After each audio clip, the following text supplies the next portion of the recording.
Oh aye. Now either someone had a whole spare day to write this, or some Game Freak employee is getting fired. Before I get into this salty leak, like or subscribe to help the channel grow into one of the big ones so we can get noticed by the YouTube overlords. Let's do this.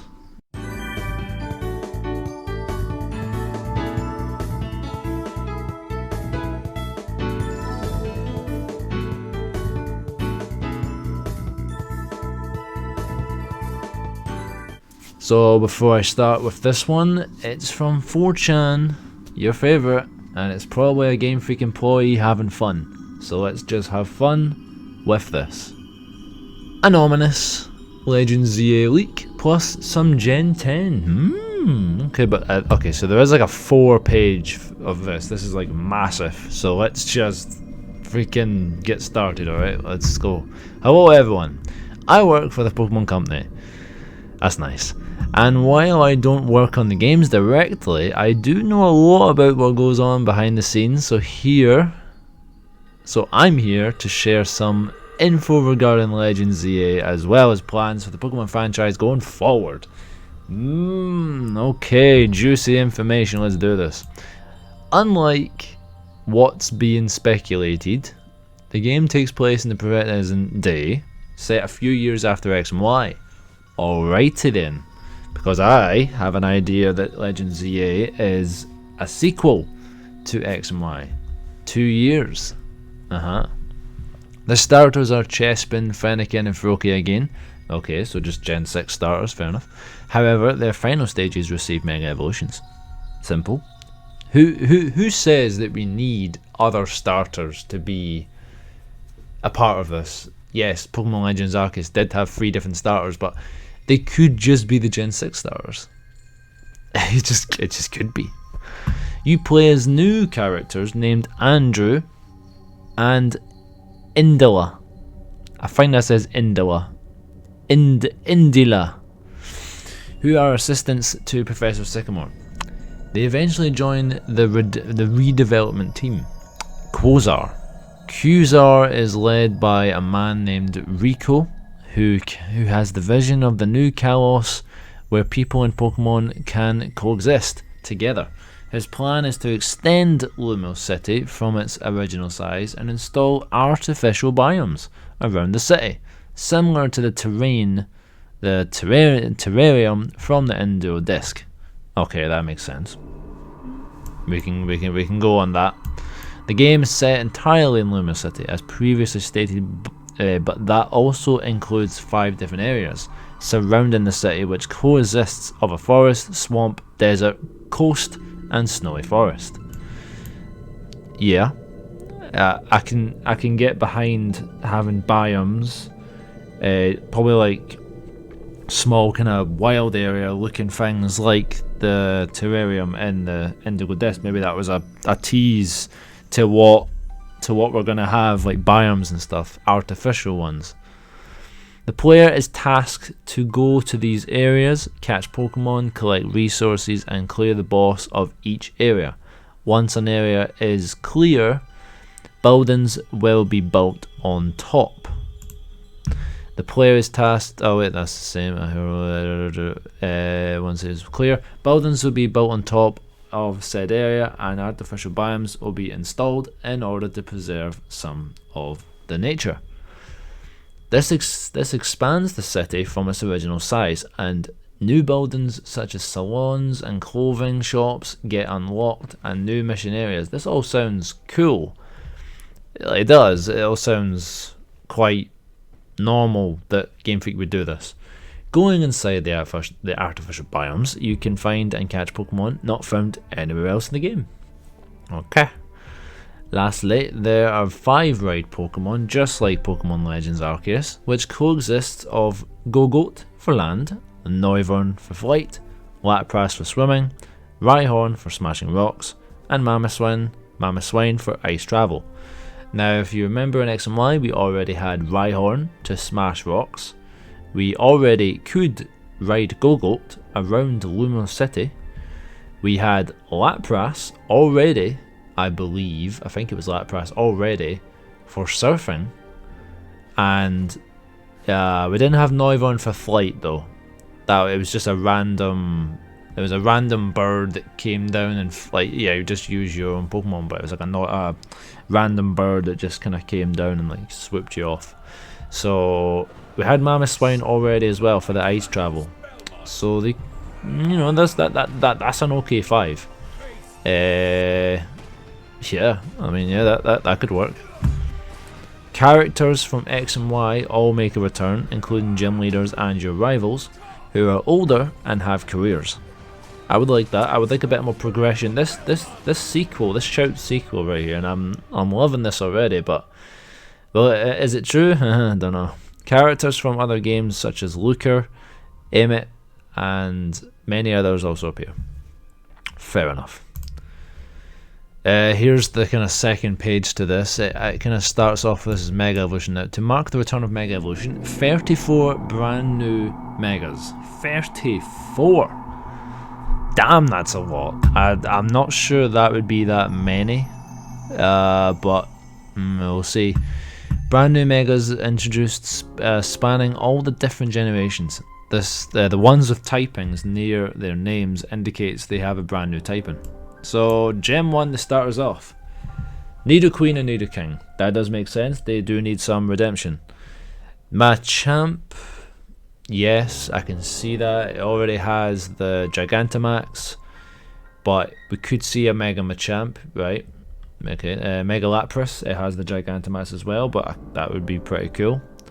Mega Dragonite, I've said that before, that would be a good one to have. Gen 2.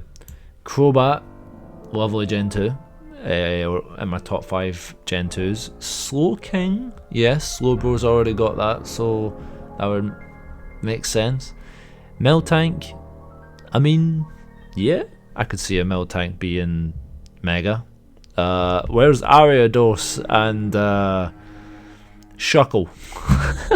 Damn it. Gen 3 Mega Flygon, I mean, everyone wants it, so let's go wild.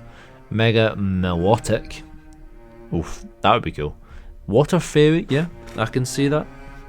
It's a very beautiful Pokemon. Gen 4 Mega Staraptor, fighting, flying. Okay, I mean, fair enough, it does have close combat, and I always thought, why is it not a fighting type? Should be fighting, flying. Yeah, right there.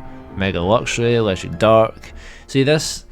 Anyone could make this up. I mean, this is probably, if it is fake, then someone could make. This is all they want. 34 megas is quite a lot, by the way. I think there'll be like only like 15. 34. That's a lot. Mega Rose Raid. If there was this amount of megas, they'd have to bring Mega Evolution back for Gen 10. They'd really have to. So yeah. Mega Rose Raid, Mega Weavile, Mega Yamega, Bug Dragon. This is just a person that loves, like, it's too, I think it's too good. That's the thing, it's too good. They're giving a lot of these, like, the types that we all expect it to be. So Mega Frostlass, fair enough, because Glalie got it. Gen 5, Mega Crocodile, Chandelure, Haxorus, Dragon Steel. I mean, I didn't think about that one, but okay. Volcarona, yeah, it's just all the kind of big popular ones, which I like. Then we've got Gen 6, starters, Talonflame, Pangoro, Noivern, yeah, I can see all those having one. Gen 7, we've got Mega Serena, okay, Grass Fighting, cool, and Mega Mimikyu, that would be cool. I would love to see a Mega Mimikyu. Gen 8, Corviknight and Toxtricity. Okay. Alright. Gen 9, Armarouge and Surge, yeah. They are favourite ones. Mega Tinkaton, yep. And Mega Kingambit. Okay. On top of this, every Mega introduced in X and Y or R's will return, including the Horn starters. See, that's like too much, right? That's a lot of megas. Each of them are linked to side quests in order to unlock them. That's like already 48 megas, by the way. 48 megas like coming back, and then adding an extra 34 onto that. Like, woo, that is something else. Anyway, Steven Stone from Ruby and Sapphire assigns you to a task to capture Latios and Latios, where he gives you the Mega Stones. Okay, cool, like a side quest. Zinnia from Auroras returns to seek help in capturing Rayquaza, and it'll teach you Dragon Ascent. Alright. Luca returns alongside Annabelle, where they investigate Ultra Beast sightings in Kalos. I want this. I do want Ultra Beast sightings happening in Kalos, which introduces 2 new Ultra Beast. Cool. I want, like, I said that as well in my little Legends ZA sequel video, alongside a new fire type Tapu.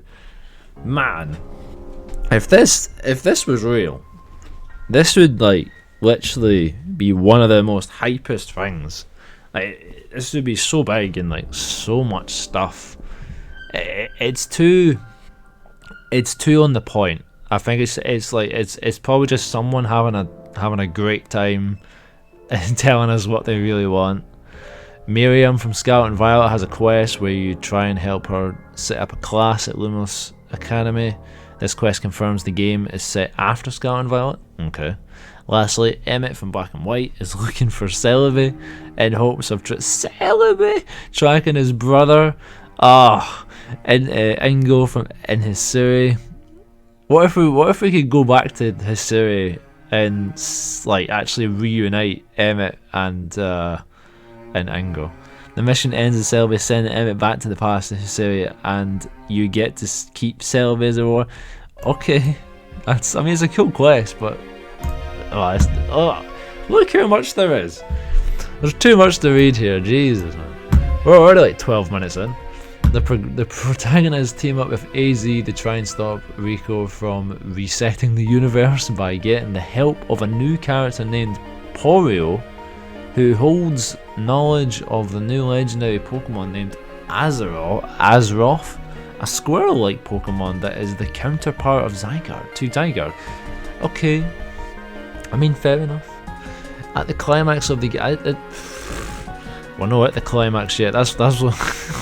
There's so much. If this is real, like, jeez, we're just learning the game at this point. At the climax of the game, everyone confronts Rico, who is about to activate the ultimate weapon. From there, he unleashes Xerneas and Yveltal, who are in their brand new forms. You must fight and capture them, where you then must face off Rico in one last epic battle. Okay. Upon defeating Rico, he will unleash Zygarde, and you must fight and capture him. The Zygarde boss has 2 phases. One is 50% form, and the other is 100% form. 100% form is difficult, but Porio gives you Azeroth to battle Zygarde with, which is probably the new is that new squirrel legendary. Okay, fair enough.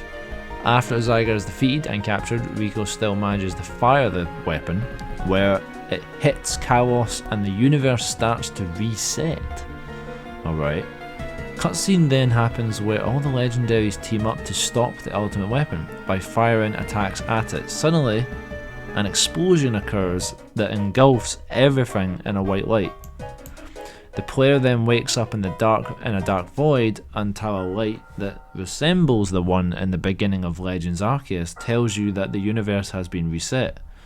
A new world has been created, and that everyone you knew is gone. The light then tells you that you will be put in charge of leading a new redevelopment of Lumiose City. It then fades to white until you wake up in Lumiose City again, look at the Prism Tower, and then the camera pans to the sky where the Pokemon Legends ZA logo pops out before cutting to black and the credits start to roll. Man, that's crazy. Is this so? If this was real, we're getting like a reboot happening, like a complete reset. I mean, that'd be pretty cool. Now for some closing statements. Okay. The Pokemon Legends ZA is the final game set in the old timeline, and the franchise will undergo a reboot starting with the next generation. Jeez. Okay. The This person really went into deep detail, didn't they? The new era of the Pokemon franchise sets out to innovate on the old formula by changing things drastically and completely abandoning the old mechanics, such as the turn-based battle system. Because of this, Pokemon Z is one last celebration of the franchise, which is why Mega Evolutions were brought back alongside some old characters. Okay. Ultimately, this is what the ZA in Legend ZA represents. Z is the final word in the English alphabet, well, final letter in the English alphabet, hence the end of the timeline. Ah, this is really cool. It's actually getting me excited if this was actually real. A is the start of the alphabet, hence the beginning of the new timeline. That's pretty cool, actually. The next game will take place in a brand new timeline separate from the one that we've seen from Gens 1 to 9, and will act as a renaissance for the whole franchise, which is fitting considering that it seems to take place in an Italian-inspired region.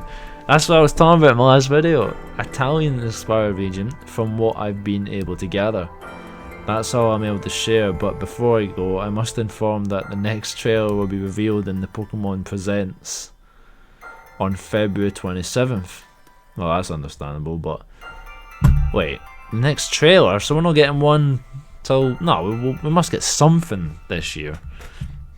And yeah, that's everything actually. That is the whole rumor. That's massive rumor right there. But there we go. I've went too long. I've took your time up. That is basically a whole reset. We're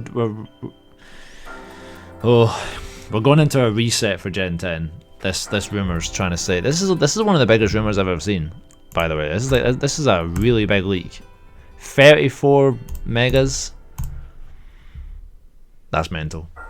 Well, what do you think? Do you think this is real, or do we think this is fake? It sounds awesome, right? I mean, to me, it really does sound really good. Like I would, I don't know. I would love it if this would happen. Like if this was the big last game of like the timeline or something, so Pokemon get a chance to reboot the series in a way, because it has been going on for so long. So if this like tied all the kind of loose ends of what X and Y started, I think this would be a pretty cool ending. So I'm not going to say it's real, but it does excite me if it was real. And there we go. Like and subscribe if you enjoyed that one, and we'll see if there's any other we'll see if there's any other leaks I can cover. Yes, I'll see you in the next one. Bye bye.